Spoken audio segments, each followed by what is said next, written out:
What's up, guys and gals? It's your host with the most, Griever, as always, bringing you guys the latest chapter of JJK, Jujutsu Kaisen Chapter 156 review. Now, honestly, every other YouTuber and every other Redditor and every other Discord chat, everybody else is going to talk about this curse technique. So honestly, this review, probably a little short, because the situation of this chapter is, we don't jump away to Hikari or Yuji. We simply stay with Kirara, Fushiguro, and Panda. And it's the explanation of Kirara's technique, which a lot of people thought was based on the Southern Cross. I don't know why people got the Southern Cross thing automatically. Like, constellations or astrology, sure, but why people jump to the Southern Cross other than other constellations? I never really read the theories and stuff as to why people thought that before we got the reveal here in this chapter. I mean, the Southern Cross idea made sense, but to me, no more sense than any other, constellation, as far as I know. So maybe there was another hint that I missed about the Southern Cross. Maybe there's an aesthetic. Maybe there was something else. But either way, that is the reveal. The big reveal of this chapter is they explain that they actually take twice to explain it, so this chapter actually feels kind of long in a weird way, because they explain how they think the technique works, and then they explain how the technique works. So the whole chapter is, let's guess what the technique is for the first half, and then let's explain how the technique works in the second half. So not really a whole lot to talk about, honestly. I think the technique is a little, of course, these cursed energy techniques and yada yada yada are always they remind me closer to something a little more complicated, something like the Nen system, like Hunter x Hunter, than something simplistic like Bleach or Toriko or anything like that, right? So there's always going to be a bit of like, all right, let's sit down and let's think about this. How exactly does this work? What are the implications of this technique? Yada yada yada, right?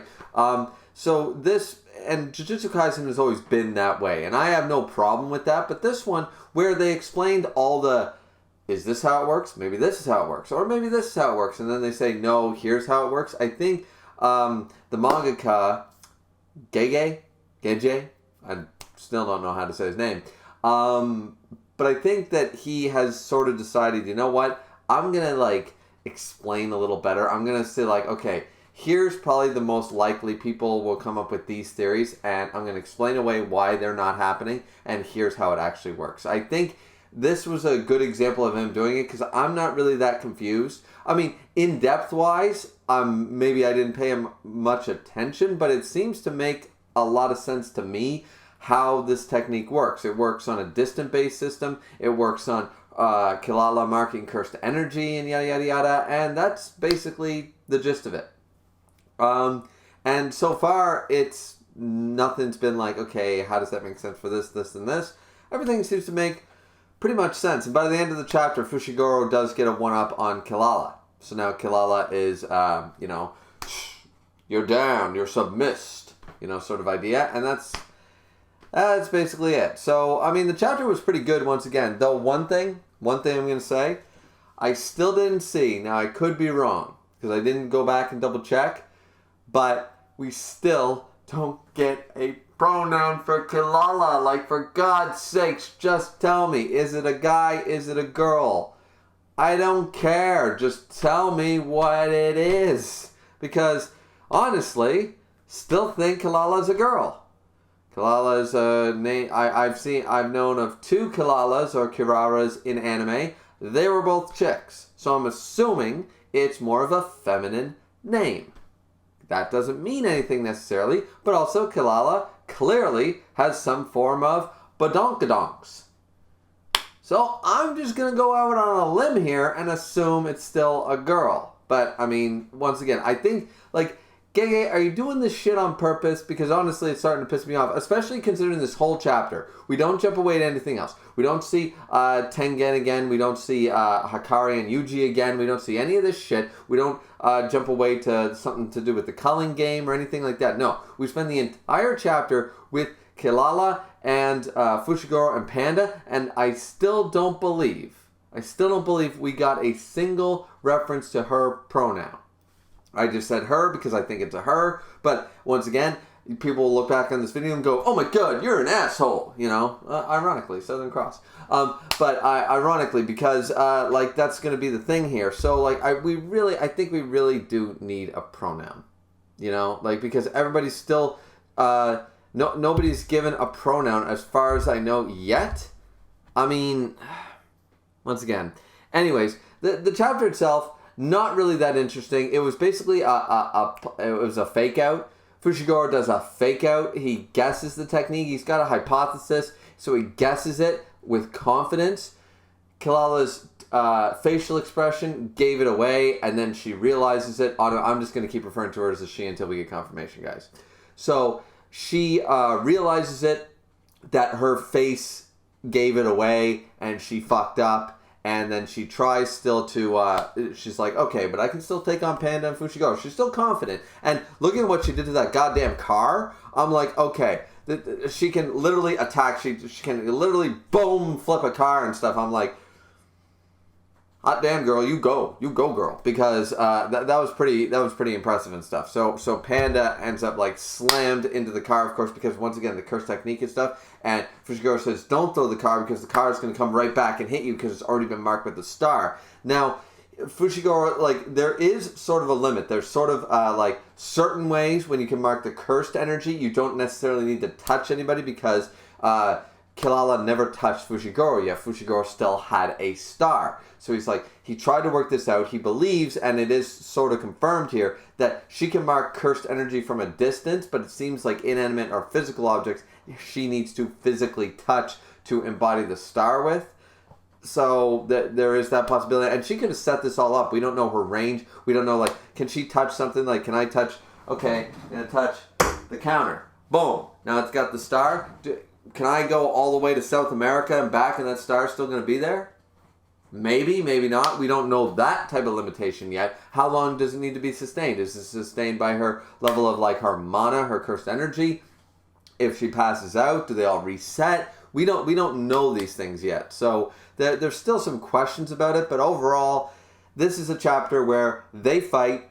It's confirmed it's the Southern Cross technique. We all assumed it'd be something to do with stars and stuff because of the pupils and the star and the astrology and stuff. It is confirmed to be the Southern Cross, and we get the explanation, and then we subdued Kilala.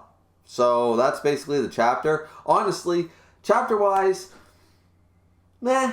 I mean, we got some action and stuff, but this is a fight that we knew nobody was actually going to die and nobody was going to get seriously injured because they're all on the same side. This is more of a, like, sit down, shut up so we can talk for a minute, that sort of conversation. So this fight is basically a fight of, I don't really want to hurt her, or I don't really want to hurt him, whatever. But at the same time, it's sort of like, I need to subdue you. I need to, make you submit so we can actually sit down, tie you up so you can listen, That's the main objective here. Not that it's not good for the story-wise, but chapter-wise and review-wise, that's really all I got to say. I don't know. Am I missing anything? Am I missing something important? Because I feel like this is only going to be like a 10-minute review, if that, in all honesty. And I think I've already pushed that envelope. Like, I don't know. I don't know what you guys think, but I just think that either way, the chapter was good.